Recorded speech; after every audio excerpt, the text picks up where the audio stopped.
dê graça ao teu Filho para transbordar sobre nós. Em nome de Jesus, Senhor, eu te agradeço. Amém.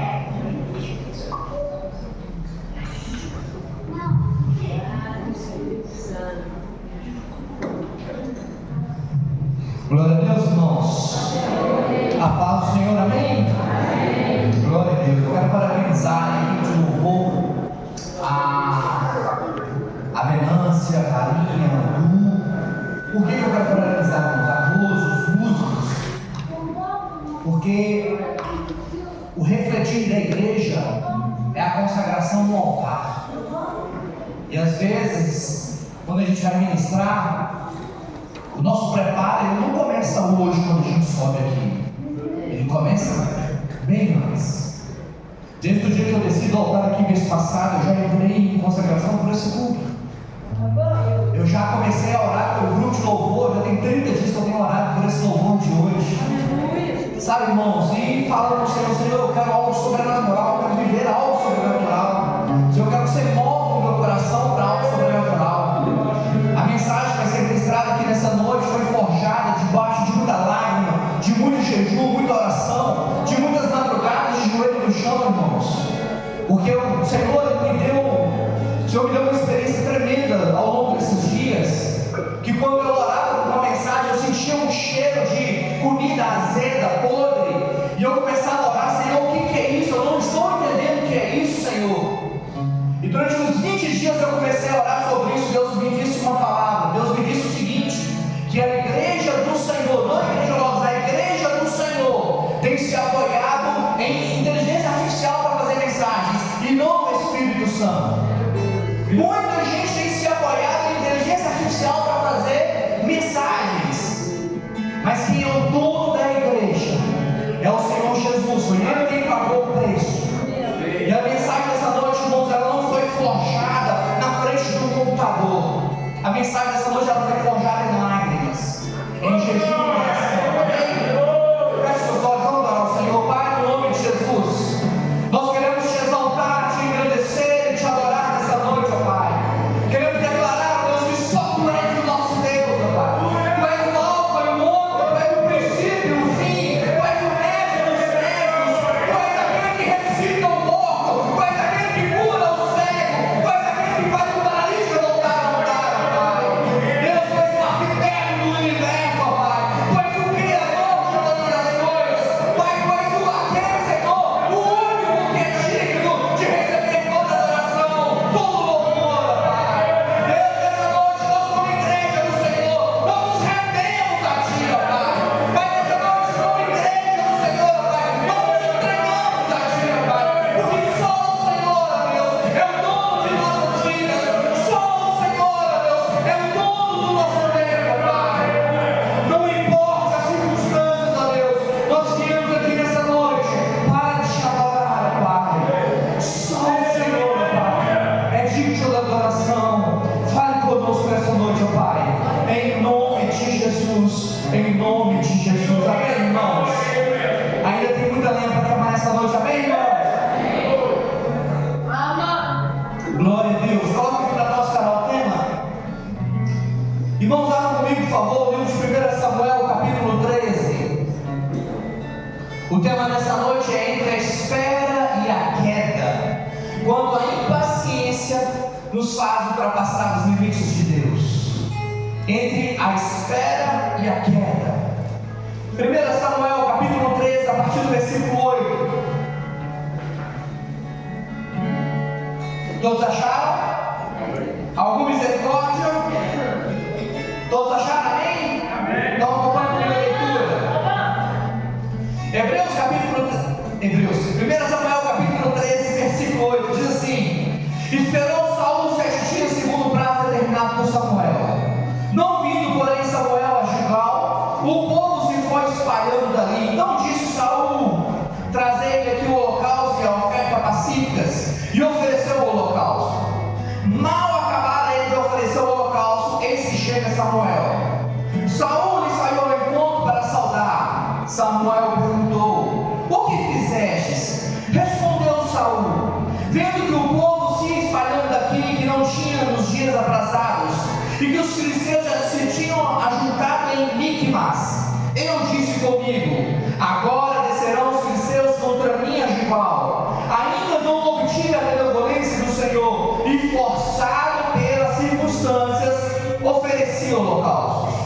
Então disse Samuel a Saul: procedeste neciamente em guardar o mandamento que o Senhor teu Deus te ordenou, pois teria agora o Senhor confirmado o teu reino sobre Israel para sempre. Já agora não subsistirá o teu reino. O Senhor buscou para si um homem que lhe agrada, e já lhe ordenou que seja príncipe sobre o seu povo, porquanto não guardastes o que o Senhor te ordenou.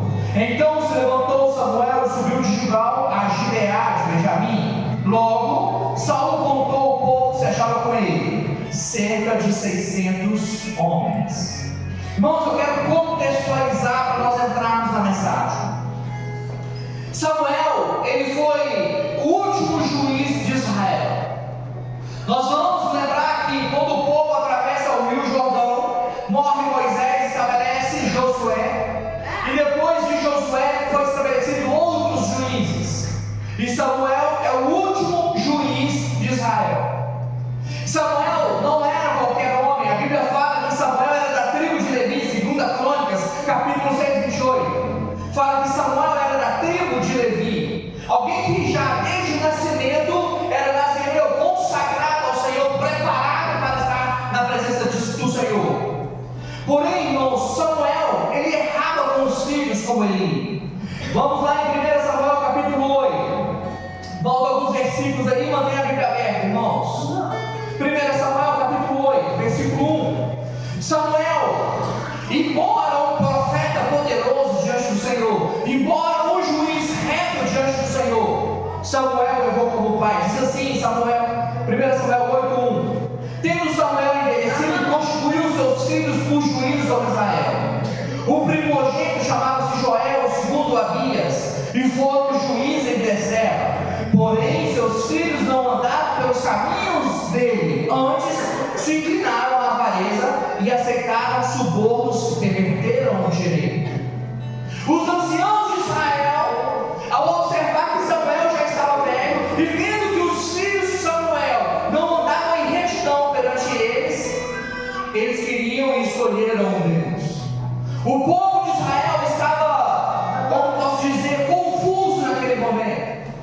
Samuel, ele exercia o papel de profeta, de juiz e de sacerdote. Segundo a lei de Moisés, somente os descendentes de Arão poderiam oferecer o holocausto. Mas naquela época, a confusão estava instaurada. Samuel começa a oferecer o holocausto. Samuel, ele vem da linhagem de Corá, um dos filhos de Levi, e ele não poderia oferecer. Mas ninguém questiona Samuel, porque Samuel era um profeta poderoso perante o Senhor. A palavra de Deus fala que nenhuma palavra de Samuel caiu por terra. Toda palavra que Samuel ele dizia, ela se cumpria. E os anciãos, temendo que Samuel morresse e os filhos assumissem o lugar de Samuel, eles pedem para si um rei. Versículo 5, capítulo 8 diz assim: e lhes disseram: já está velhos, teus filhos não andam pelos teus caminhos, constitui-nos, pois agora um rei sobre nós, para que nos governe como tem todas as nações.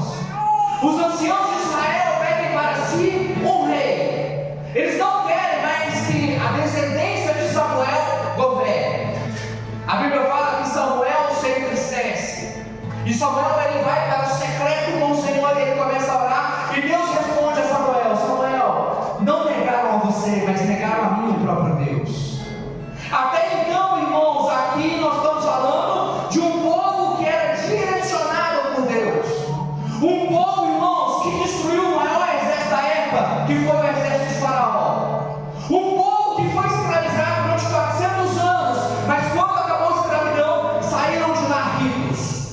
Um povo que Deus deu a ordem para que atravessassem o rio Jordão e habitassem na terra de Canaã.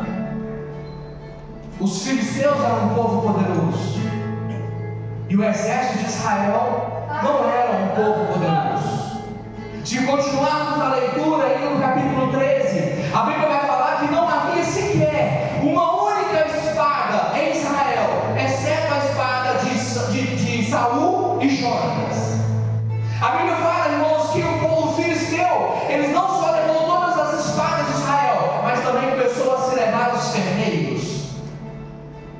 Essa era a situação do povo de Israel. E os anciãos se juntam e pedem para si um rei. E aí Deus permite que o povo tenha um rei. Aqui, irmãos, eu quero que vocês abram um adendo. Deus permitiu que o povo tivesse um rei, mas Deus não direcionou que o povo tivesse um rei. Houve a permissão de Deus, mas não houve a direção de Deus. Quantas vezes nós temos a permissão de Deus, mas nós não temos a direção? Eu aprendi a me mover somente pela direção de Deus. Pastor, quando Deus não fala, eu me aquieto. Eu aprendi isso, irmãos. Sabe por quê, irmãos? Porque eu já errei demais. Quem nunca errou? Aqui está o maioral. Aqui está quem erra. Aqui está quem fala. Aqui está quem é precipitado. Sou eu. E aí eu tenho aprendido ao Senhor, falar com o Senhor: Senhor, domina a minha impaciência. Senhor, domina a minha impaciência, porque eu sou como Saul. Queria ser como Davi, Senhor, mas eu me pareço muito mais com Saul. E aí, irmãos, os filisteus, eles começam a juntar um grande exército. Lá em Samuel 13:5 vai falar do tamanho do exército dos filisteus. Diz assim: reuniram-se os filisteus para pelejar contra Israel, 30.000 carros e 6.000 cavaleiros, e um povo e multidão como a areia que está à beira do mar, e subiram-se e acamparam em Micmas, ao oriente de Bet-Aven. Irmãos, os filisteus, sabendo que Israel não havia guerreiro, não havia espada, o povo dos filisteus reúne um grande exército só de carros, que haviam 30.000 carros. 30.000 carros. E Israel só havia 2 espadas. Em 1 Samuel 10:8, Samuel dá uma ordem para Saul. Vamos lá em 1 Samuel 10:8, vamos ler e vamos entender a história. Diz assim Samuel, versículo 8: tu, porém, descerás diante de mim a Gilgal, e eis que eu descerei a ti para sacrificar holocaustos e para apresentar ofertas pacíficas. 7 dias esperarás, até que eu venha ter contigo, e te declares o que há de fazer. Samuel fala assim para Saul: Saul, desceu o óleo sobre a cabeça de Saul. Samuel fala para Saul: Saul, vai para Gilgal e me espere lá por 7 dias, e eu vou te dizer o que você vai fazer. Irmãos, a Bíblia fala que Saul conseguiu juntar um exército de 3.000 homens, e os filisteus só de cavaleiros eram 30.000, fora a multidão que não podia se contar. Se a gente parar e pensar humanamente, Saul nunca deveria pensar em a guerra. Mas Samuel fala para Saul: Saul, vai para Gilgal, me espere lá por 7 dias, e eu vou te dizer o que nós vamos fazer depois de nós oferecermos oferta ao Senhor. E assim, irmãos, vem a história que nós vamos entrar. Saul reúne 3.000 homens, vai para Gilgal, espera 7 dias. Mas Saul comete um erro. Ele é impaciente. A impaciência de Saul destruiu o seu legado. A impaciência de Saul destruiu o seu reinado. Irmão, Samuel ordenou que Saul esperasse por 7 dias. Samuel era um homem, um profeta de Deus poderoso, que tudo que ele dizia se cumpria. Saul não era qualquer pessoa. A Bíblia fala que Saul era o homem mais alto de Israel, era o homem mais bonito de Israel. Mas tem uma coisa, irmãos, era um homem medroso. A Bíblia fala, irmãos, que quando Samuel reuniu o povo para escolher um rei, encontrou Saul escondido no meio das bagagens. Ele estava escondido. E aí, quando se lançou a sorte, caiu sobre a tribo de Benjamim, sobre a casa de Saul, e Saul foi escolhido rei. Mas lembre-se, Deus permitiu que Saul fosse consagrado a rei, mas Deus não direcionou que Saul fosse rei. E aí, irmãos, Saul começa a ver que o povo começou a ir embora, e ele começou a perder o controle. Impaciente, ele vai lá e faz o sacrifício. Lembre-se, irmãos, que somente os descendentes de Arão poderiam fazer sacrifício, e na ausência dos descendentes de Arão, somente as pessoas da tribo de Levi poderiam fazer sacrifício. Mas Saul era da tribo de Benjamim, e Saul, vendo o povo ir embora, 3.000 homens, se impacientando, ele faz o que não deveria, ele faz o sacrifício. Aqui, irmãos, fica um adendo, fica um ensinamento. A impaciência está destruindo famílias. A impaciência tem destruído lares aqui nessa noite. Muitos lares aqui estão sendo destruídos pela impaciência. Irmãos, nós estamos sendo treinados pelo algoritmo a sermos impacientes. Isso aqui tem nos treinado a sermos impacientes. Sabiam disso? Que quando você começa a subir o seu dedinho, a ver um reels, a ver um videozinho curto, o seu cérebro começa a liberar uma grande descarga de dopamina. Pastor Guilherme e a Débora poderão falar mais aqui muito melhor do que eu, irmãos, que eles entendem. E aí, irmãos, nós somos impacientes.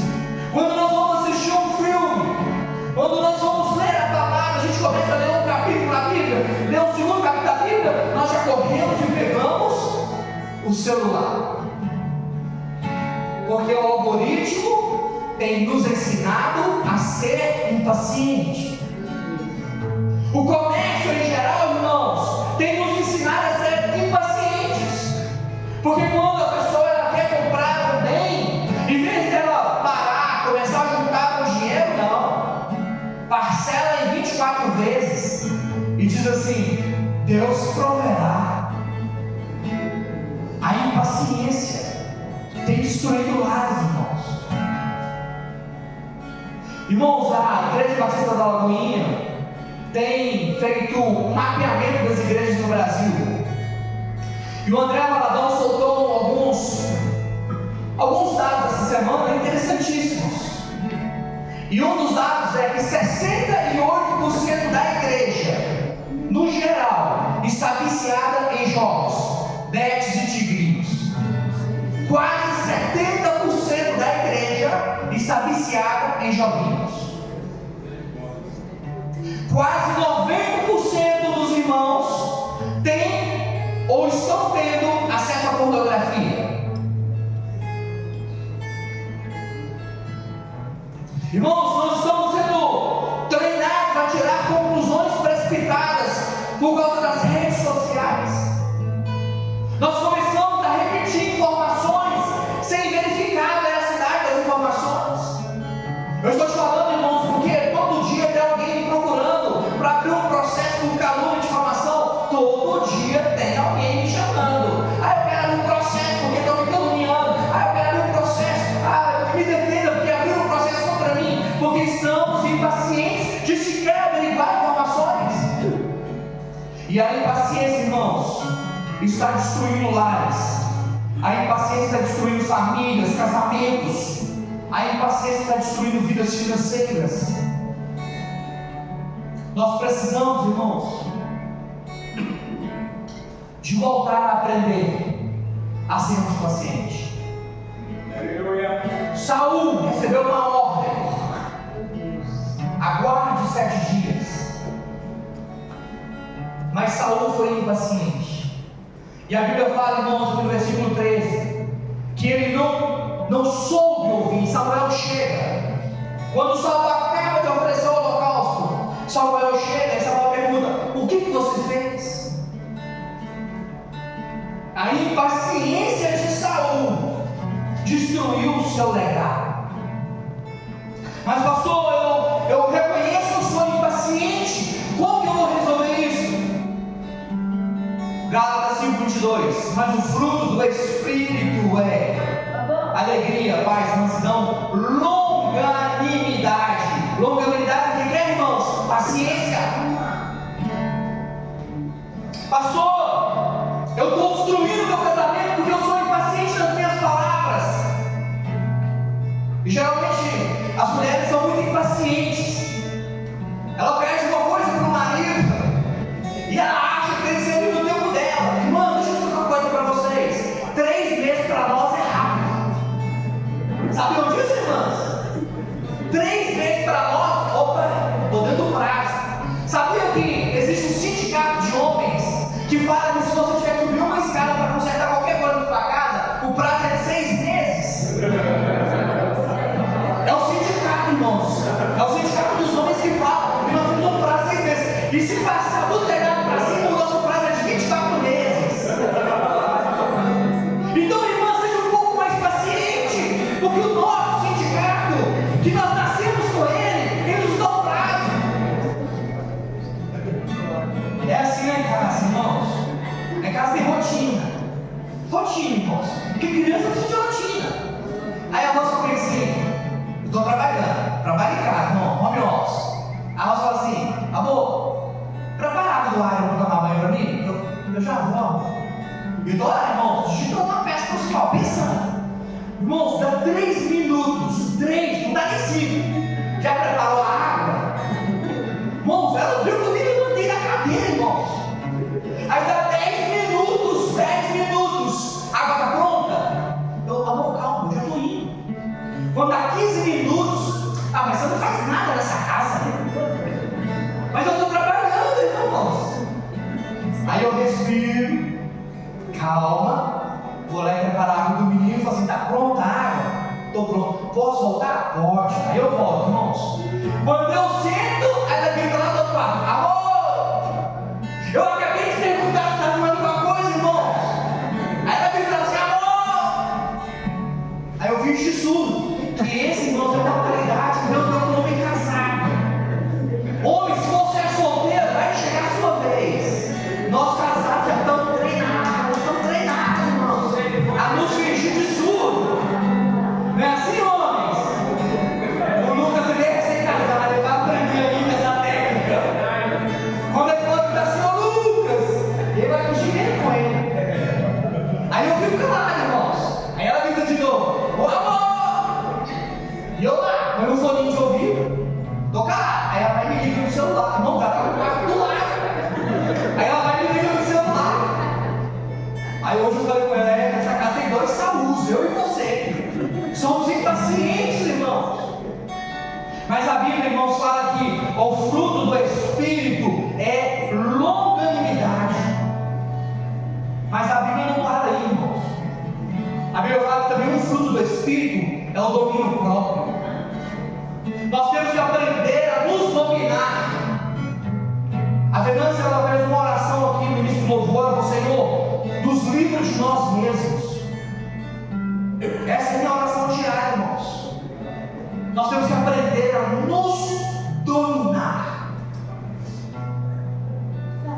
Irmã, se você pediu ao seu marido fazer alguma coisa, se não está saindo sangue, não tem ninguém morrendo, não tem que chamar a ambulância, calma. 3 meses para nós é urgente. Tem um cronograma na nossa cabeça. Vocês têm que entender o cronograma. E aí, em vez de você xingar o seu marido, que ele não faz nada, lembra do fruto do Espírito? É domínio próprio. Aí em casa nós estamos treinando lá em casa, irmãos.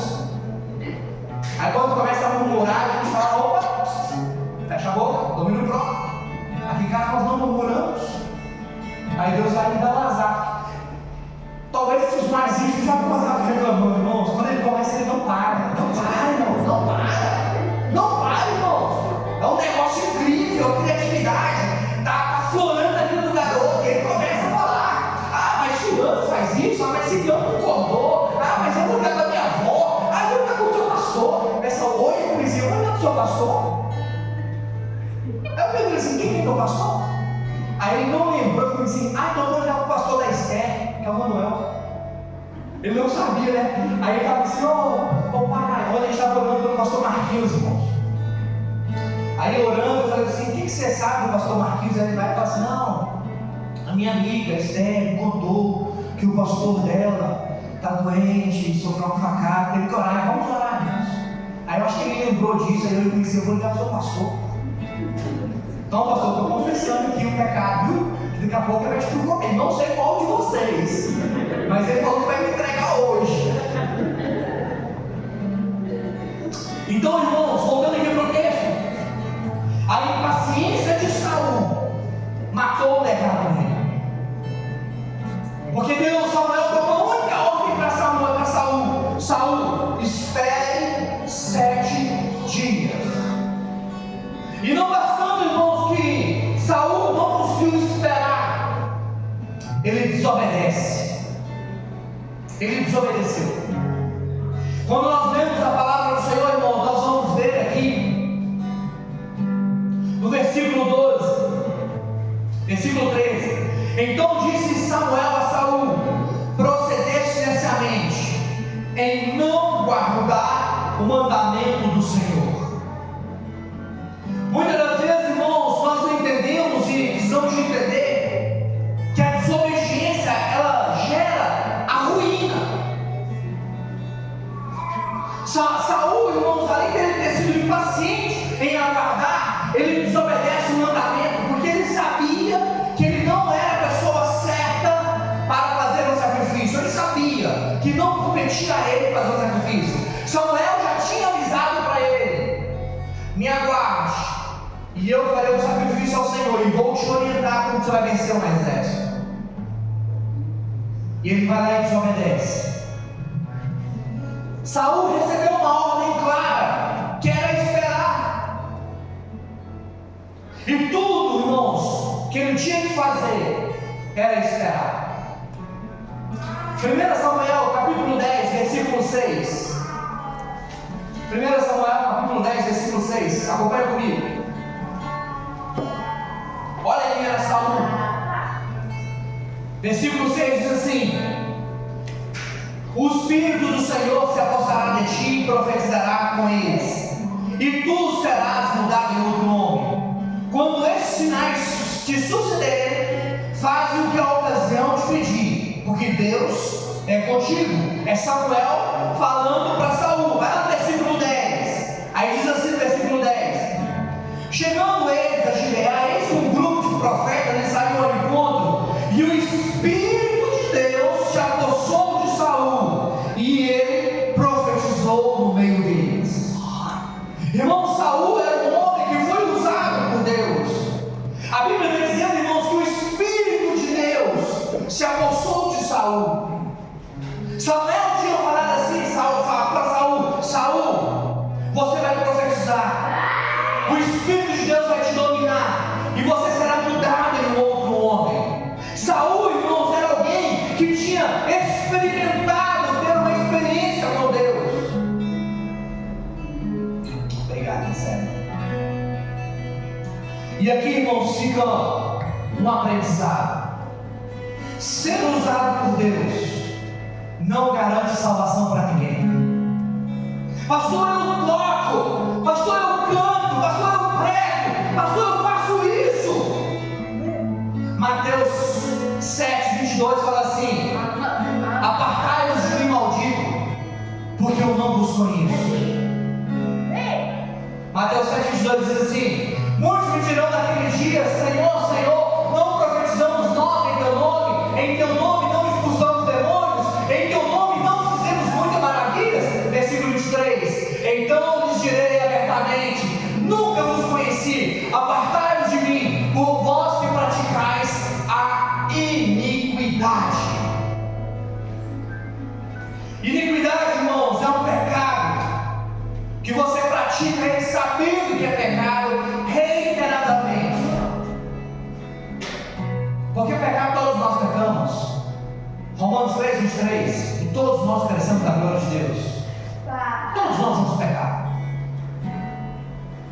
O problema, irmãos, que esse versículo que nós lemos aqui está falando para quem está aqui no altar, para quem está ministrando, para quem já provou das bênçãos do Senhor, para quem já provou do Espírito Santo, mas vive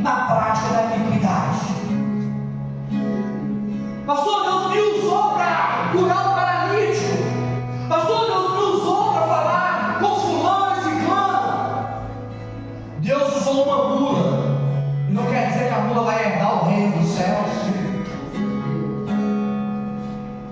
Então, irmãos, a régua para mim e para você, ela é alta. A régua para você que sobe aqui no altar, que toca, que canta, que dança, que ministra, a régua para você, ela é alta. Não há manobra de falar assim: eu vou pecar, Deus perdoa. Não. Quem quer viver a promessa de Deus, quem quer viver o melhor do Senhor, não o melhor dessa terra, não o melhor desse mundo, o melhor do Senhor, tem que aprender a praticar. E Saul, irmãos, ele desobedece. Coloca aqui para mim Tiago capítulo 1, versículo 22.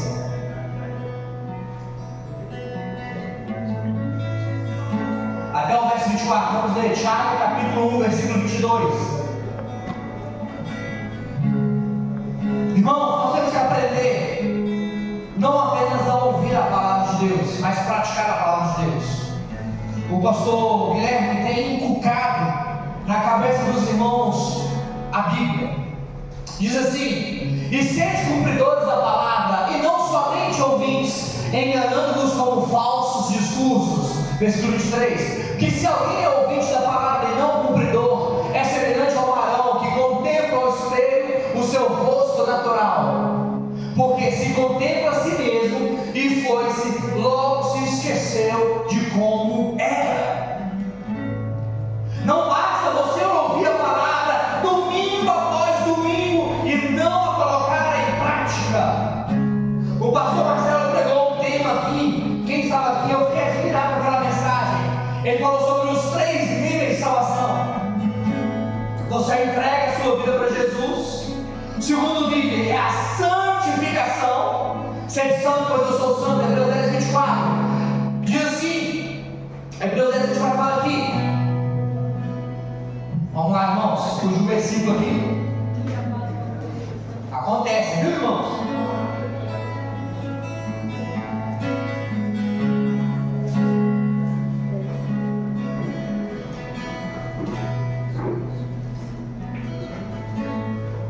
Cujo versículo, irmãos, está em Hebreus 10, mas eu não vou por aqui agora. Fala sobre santidade. Então, irmãos, nós temos que aprender a não só ouvir a palavra, mas a praticar a palavra de Deus. E aí, irmão, Saul, ele desobedece. Em João 14, 21 e versículo 23 fala assim: olha, aquele que me ama ouve os meus mandamentos e os pratica. Aleluia. Então, irmãos, muitas das vezes eu e você estamos ouvindo a palavra semana após semana, mas não temos colocado em prática. E em João 1, 22, em Tiago 1, 22 fala o seguinte: aquele que ouve a palavra e não as pratica é como um homem que olha no espelho, virou as costas, já não se lembra da sua própria imagem. Irmão, se Saul tivesse obedecido, ele teria construído um legado. Se Saul tivesse obedecido, irmãos, talvez o Messias não teria vindo da raiz de Davi, mas da raiz de Samuel. Mas ele desobedeceu. E é a Bíblia que afirma isso, irmão. Samuel fala assim: Saul, hoje arranca das tuas mãos o teu reino, e será entregue a um outro homem que já foi separado, porque você não obedeceu. Jovens, eu também já fui jovem. Aprenda uma coisa: todos nós mais velhos sabemos dessa expressão. É melhor obedecer do que sacrificar. Jovens, aprendam isso. Está aqui, ó, em 1 Samuel 15, 23. Porque a rebeldia é como o pecado de feitiçaria, e a insubmissão como a iniquidade e a idolatria. Às vezes a mãe fala assim: não faz, filho, não anda com fulano, fulano não é uma boa pessoa. Aí um jovem vai lá e faz, anda com fulano. Não, vou andar.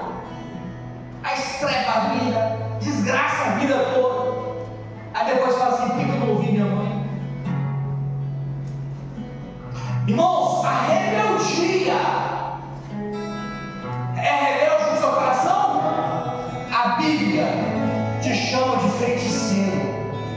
Não, pastor, eu não sou feiticeiro. A Bíblia está te chamando de feiticeiro. Se você é rebelde no seu coração, você é feiticeiro. A Bíblia está dizendo, irmãos, que a insubmissão, a desobediência é como se fosse idolatria. E sabe o que a Bíblia fala dos idólatras? Deus vomita. Deus vomita os idólatras. Se tem um pecado que Deus odeia, é a idolatria. É desobediente, é rebelde. A Bíblia está te chamando você de feiticeiro idólatra.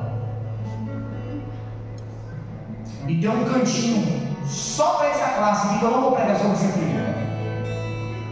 Tem um cantinho separado só para essa turma aqui. E aí, irmãos, nós temos que aprender que Saul, ele queria cumprir um rito religioso, em vez de ter a presença de Deus. Saul estava muito mais preocupado em cumprir um rito religioso do que ter a presença de Deus. Diz lá no versículo 12: Senhor, eu disse comigo, agora descerão os filisteus contra mim a Gilgal, e ainda não obtive a benevolência do Senhor. Saul queria apenas cumprir um ritual. Então, irmão, se você vem para a igreja para cumprir um ritual, saiba que Deus rejeita. Se você vem para a igreja só que você está na escala, saiba que Deus está rejeitando o seu louvor. Porque adorador, que é adorador, ele não precisa estar aqui para adorar. O adorador, ele está na prova, ele está adorando o Senhor. O adorador, ele pode estar onde que for, pode estar de joelho, não tem ninguém, ele está adorando o Senhor.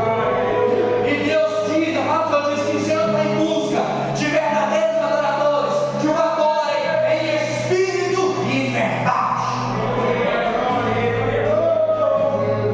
Que o Senhor quebra em nós a nossa religiosidade. Que o Senhor quebra em mim e em você a nossa religiosidade. Aí diz assim no versículo 12, continuando: e forçado pelas circunstâncias, ofereci holocausto. Irmão, Saul, ele foi impaciente em não aguardar os 7 dias. Saul desobedeceu ao Senhor ao oferecer o holocausto, sendo que ele não era a pessoa para oferecer o holocausto, era Samuel. E a Bíblia fala que ele começou a olhar para as circunstâncias.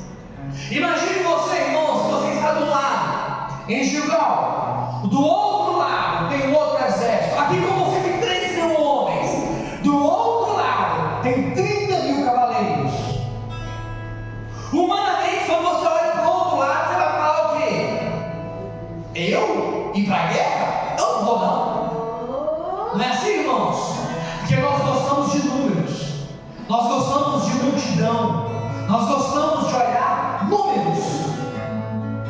Eu gosto, embora eu fiz um curso de humanas, eu amo matemática, gosto de matemática, amo. E se eu não fosse advogado, talvez eu me tornaria matemático, de tanto que eu gosto de matemática.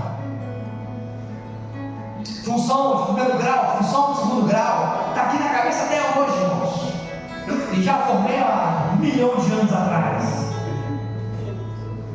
E aí, irmãos, Saul, ele olha para a multidão do lado dele, e vem para ele 3.000 exércitos. E Samuel já fala assim: Saul, depois que nós oferecermos o holocausto, eu vou te dar a direção para vencer um exército. Saul, irmãos, vai aí, olhando para as circunstâncias. E quais eram as circunstâncias? Parte dos 3.000 homens começou a ir embora, não era nem 3, era 2, porque 1.000 ficava com Jonathan.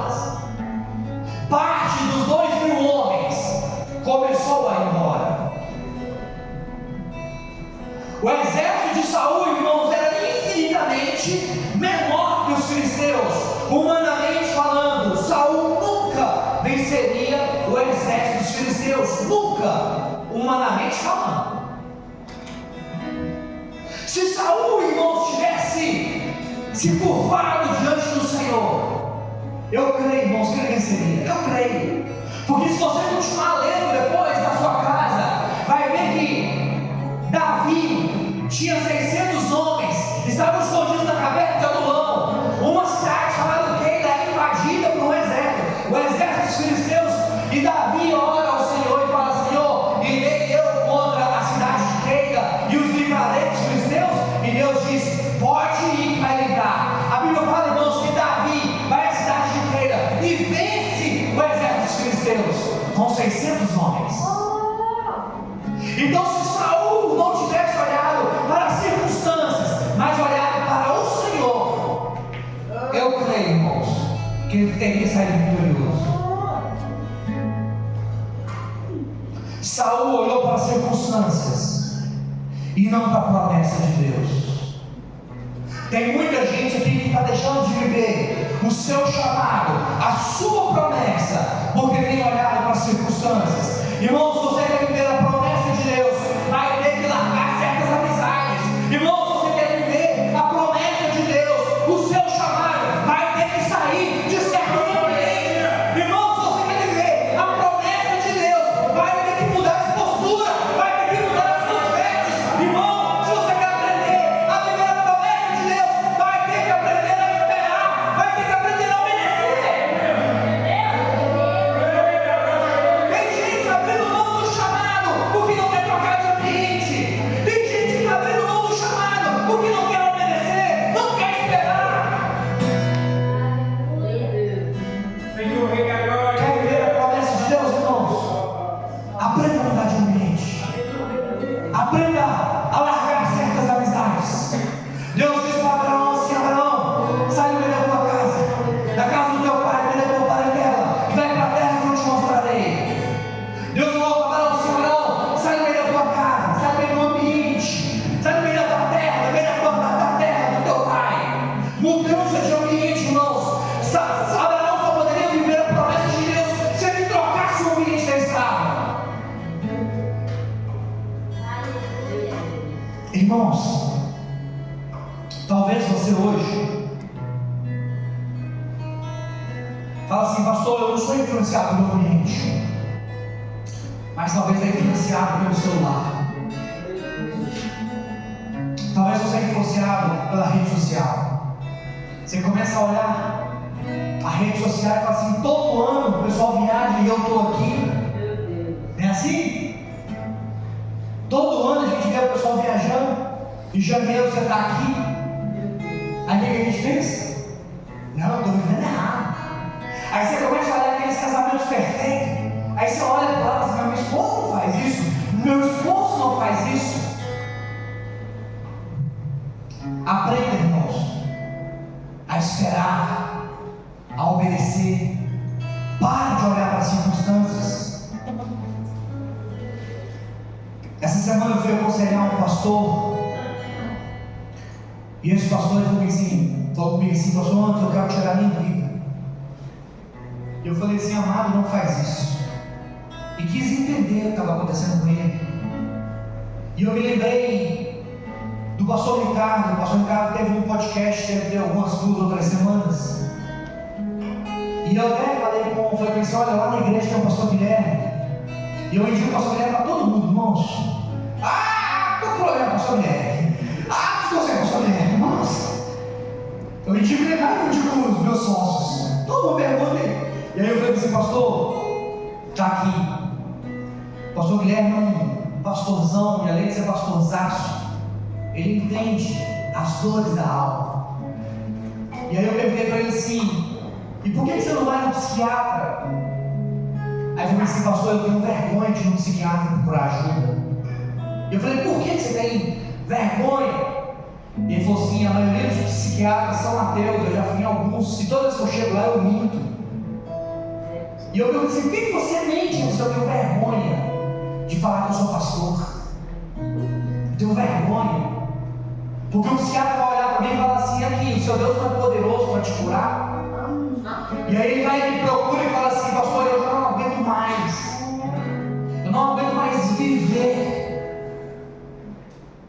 E aí, irmãos, que palavra que eu dou para um homem que está domingo após domingo no altar, pregando, evangelizando, sobrecarregado? Que palavra, irmãos, que dá para um homem desse? Aí eu falei: você está onde? Eu estou em tal lugar. Eu falei: estou chegando aí. Peguei para cá e fui, irmãos. Eu cheguei lá, irmãos, e eu fiz o que o pastor Guilherme uma vez fez comigo. O pastor Guilherme fez isso comigo. Eu só abracei ele. Aí ele começa a chorar e eu choro junto. Ele chora de um lado, eu choro do outro. Ele chora de lá, eu choro de cá, irmãos. Porque a dor daquele homem, irmãos, ela não poderia ser mensurada por palavras. E quando ele fala que ele queria tirar a própria vida, eu acho que era só ele expressando a dor da forma que ele poderia. E aí eu lembro que quando ele estava chorando, irmãos, eu disse para ele só assim. Eu disse nem para ele, eu só falava assim: Espírito Santo, tira essa dor da alma desse homem. E eu repetia aquilo, irmãos, e repetia: Espírito Santo, tira a dor da alma desse homem. Espírito Santo, tira a dor da alma desse homem. Espírito Santo, tira a dor da alma desse homem. E tem muitos irmãos aqui que às vezes já pensaram em tirar a própria vida. Eu sei, irmãos, porque eu aconselho. O meu celular toca todos os dias. Eu sei. Tem muitos irmãos aqui que já se encontram em situações desesperadoras. As circunstâncias têm roubado a sua alegria, as circunstâncias têm roubado a sua fé. Mas eu deixo te dizer uma coisa nessa noite: o nosso Deus não olha para as circunstâncias que você está vivendo. O nosso Deus não está preso em circunstâncias. O nosso Deus, Ele muda as circunstâncias. O nosso Deus move os céus.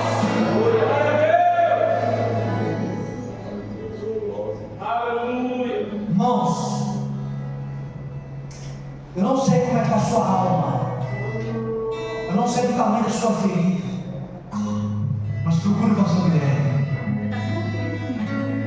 Irmãos, ele tem sido um farol de esperança. Deus tem usado ele como um farol de esperança para muitos irmãos aqui.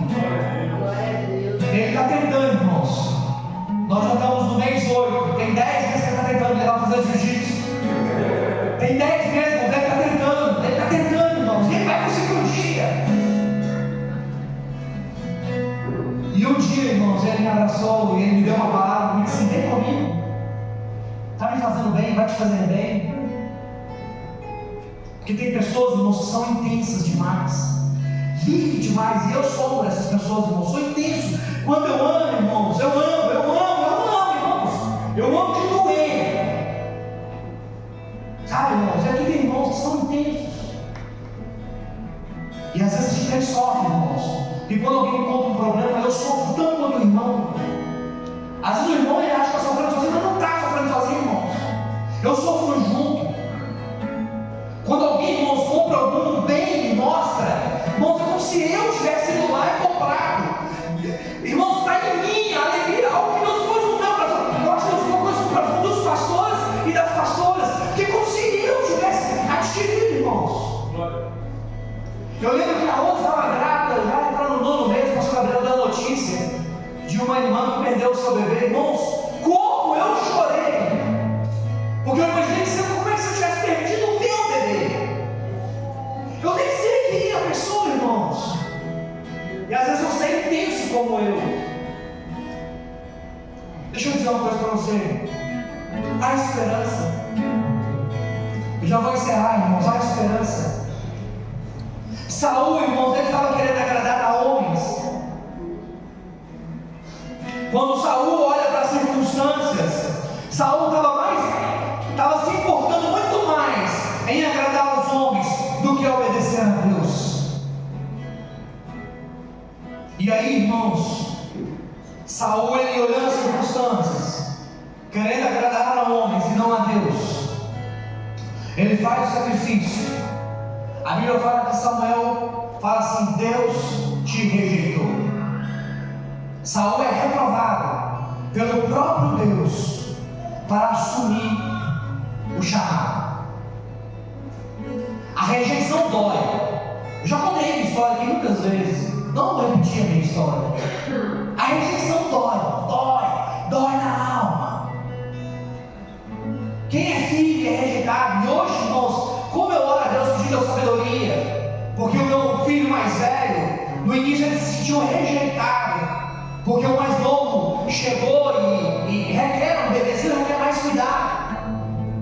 Sabe, irmãos, eu me lembro que um dia, lá em casa, o Azar estava indignado, porque toda a atenção era dele. Antes, aí veio o Iron, ele ficou indignado, irmãos. E eu entrei no banheiro, eu fechei a porta, chorei e falei assim: Deus, eu não sei como lidar com essa situação, eu não aprendi. Quem é pai sabe o que eu estou dizendo. Quem é pai sabe, a gente não quer ter filho preferido, mas às vezes um filho precisa de mais recursos que o outro. Aí eu me lembro, irmãos, que a Renata fala assim: pastor, eu posso levar o Azar para a sorveteria? Eu falei assim: irmão, vem. Só falei assim: irmão, vem. Aí o Azar sai, irmãos, brinca com a Gabi. Aí eu perguntei assim: como é que foi seu dia? Eu falei: pai, meu dia foi maravilhoso, pai. A tia Renata me ama. Eu falei assim: meu filho, papai também te ama. Eu falei assim: pai, mas eu não estou vendo. Tudo é o Iron. Todo mundo chega aqui e representa só pro Iron. Tudo é dele. Isso aquilo machuca. Eu sei que ele não fez por maldade, mas ele não queria me machucar. E aí é quando a gente se sente capaz diante de Deus, quando a gente se sente, tem momentos na nossa vida que a gente se sente incapaz. E esse foi o momento que eu me senti incapaz, irmãos. Eu tenho alguns pais de referência aqui, sabe, irmãos? Eu olho para o Jobinho, olho para o pastor Guilherme, para o pastor Gabriel, para o pastor, eles são as minhas referências como pai, sabe, irmãos? Eu quase não peguei meu telefone e liguei para eles aqui: me socorre! Quase que eu liguei para eles e falei assim: vocês são minha referência, eu não sei como lidar. Mas parece que Deus ouviu, meu irmão, o meu choro lá no banheiro. Aí vai mandar a Renata lá em casa, irmãos. Sabe, irmãos? Que refrigério, ela nem está sabendo disso, não está sabendo aqui agora, que junto com vocês. Sabe, irmãos, às vezes Deus, Ele pode nos usar no mínimo, mas o mínimo, irmãos, que nós fazemos é muito para quem recebe. Irmãos, basta ver quando o pastor Gabriel faz o culto aqui das primícias. Eu me sinto tão insignificante, nós estamos dando uma oferta de 20, 30, 50 reais, mas para quem recebe, irmãos, é muito. É muito, irmãos. E aí, irmãos, Saul, ele foi rejeitado pelo próprio Deus. E se você continuar, eu vou encerrar aqui agora, e se você for continuar lendo a história, irmãos, de Saul, ele se junta a um homem chamado Doeg, e mata 85 sacerdotes. Saul começa a perseguir a Davi. Aonde Davi fosse, ele perseguia Davi. Saul toma a esposa de Davi, que era Mical, e entrega para outro homem. Saul começa a se tornar um homem rancoroso, amargurado, um homem mau, a ponto, irmãos, de ele consultar um necromante, e ele vai embora. E, irmãos, Saul voltou para Saul, irmãos, e que não falte para mim e para você fé, porque José também foi rejeitado, Davi foi rejeitado, Daniel foi rejeitado, Jesus, irmãos, foi rejeitado. Então, se no seu coração tem um sentimento de rejeição, deixa eu dizer uma coisa para vocês: Deus pode mudar isso. A Bíblia fala, irmãos, que Deus faz com que o órfão habite em família. A Bíblia fala, irmãos, que Deus muda o nosso choro em pranto, o nosso pranto em alegria. E aí, irmãos, eu quero falar só para os homens. Só para os homens. Tem homens se sentindo rejeitados aqui nessa noite. Rejeitado pela esposa, rejeitado pela mãe. Deixa eu falar uma coisa para você, homem. Você não está sozinho. Ainda que você se sinta rejeitado, achando que você é só um pagador de contas, há um Deus do céu que olha e zela por você. Há um Deus que olha e zela por você, homem. Você não está sozinho. Você não caminha sozinho. Ainda que você não ouça uma palavra de um amigo, ainda que você se sinta sequer sem amigo, Deus é contigo, homem. Aleluia.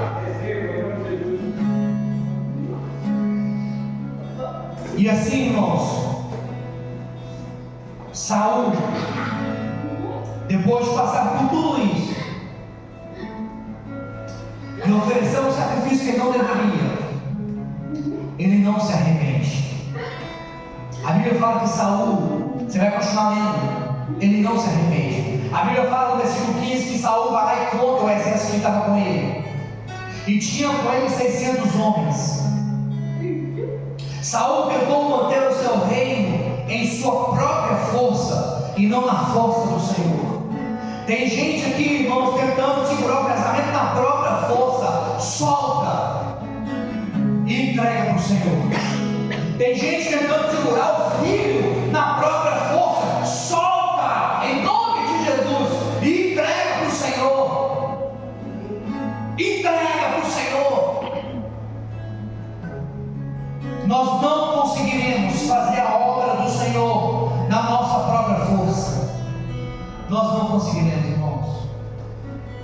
Nenhum de nós aqui podemos tocar, podemos cantar, podemos pregar em nosso nome, mas o tempo vai revelar a nossa obra. O tempo vai dizer. Tem pessoas aqui na igreja que me conhecem há 20 anos, irmãos. Tem pessoas que me conhecem há 20 anos. Pergunte para essas pessoas o que eu mudei nesses últimos 20 anos. A Clarinha, lembra que eu conheci dela? A Clarinha tinha, sei lá, 12, 13 anos.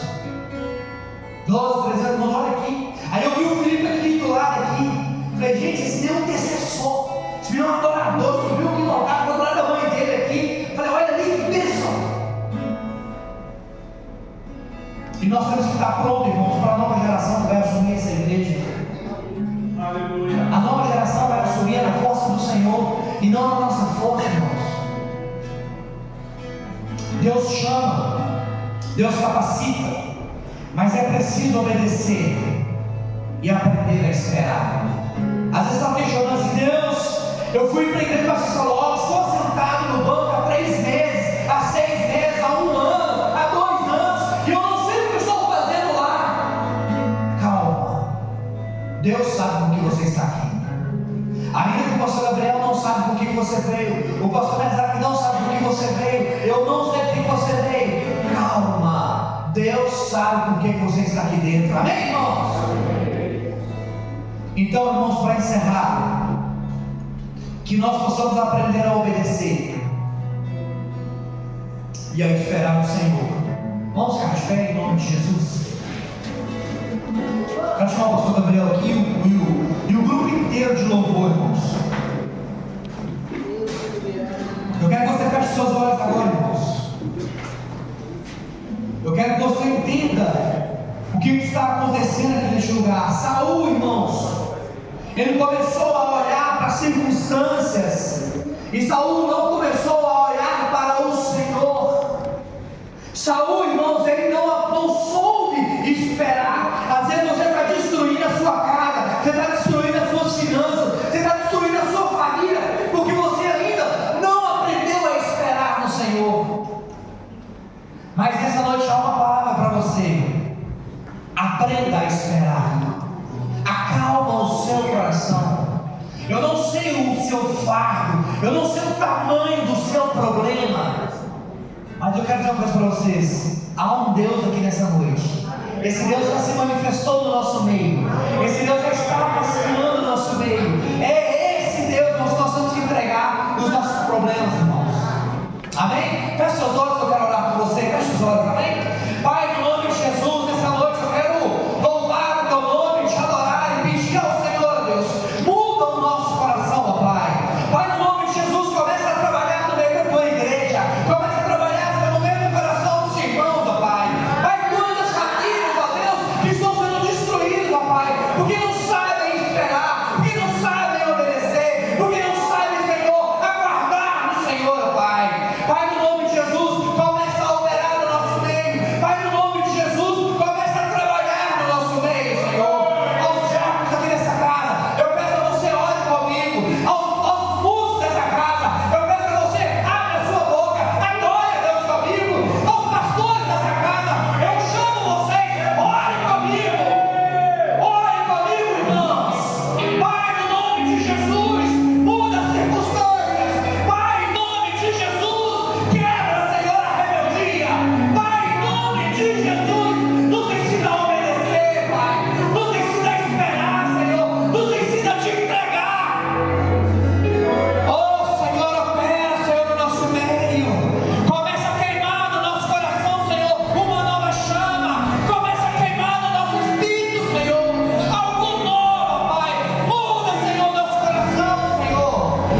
Tem pessoas, irmãos, que Deus está falando há semanas, lá no secreto, lá na casa dela, que o lugar dela é no altar, e ela vai resistindo, e ela vem fugindo.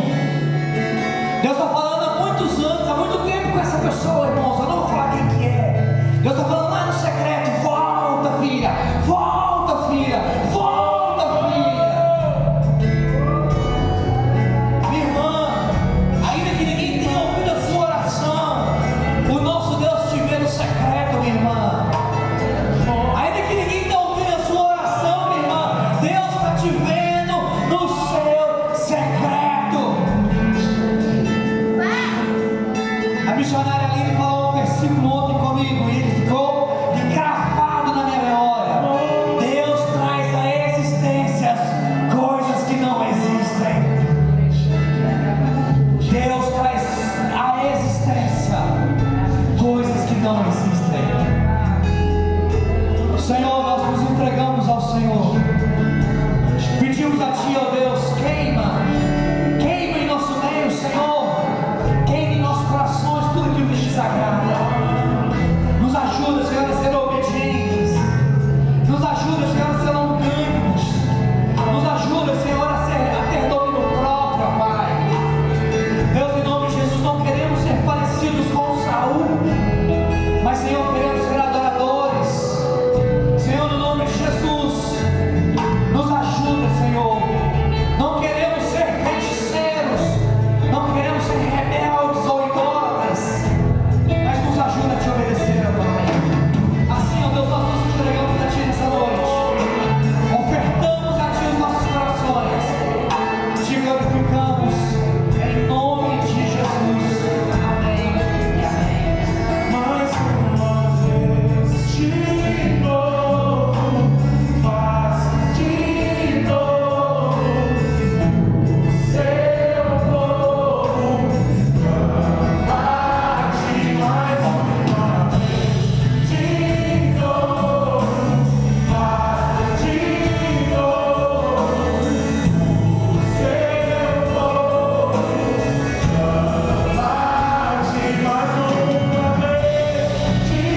você. Restaure o lugar da intimidade com o Senhor, meu irmão. Talvez nem foi para você, foi para mim. Mas restaure o lugar da intimidade com o Senhor. Você já ficou mais tempo de joelhos.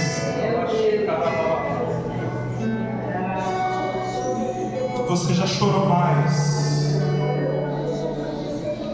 Você já se rendeu mais.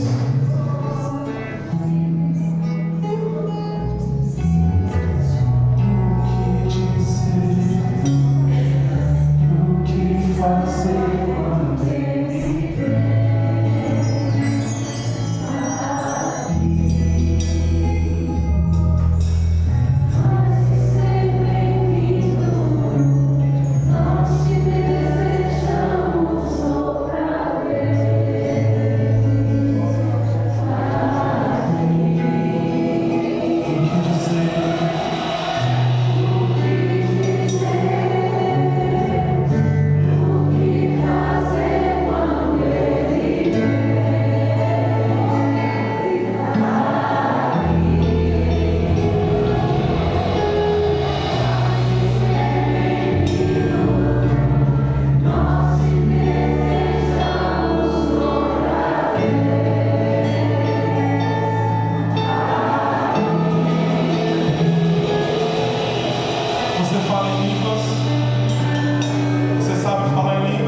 Senhor, nós te agradecemos porque o Senhor escolheu esse dia, esse tempo, esse momento, Senhor, para renovar-nos, para mexer com o nosso coração. E eu te agradeço por isso, Senhor. Visita-nos, visita-nos. Nos dê experiências novas com o Senhor.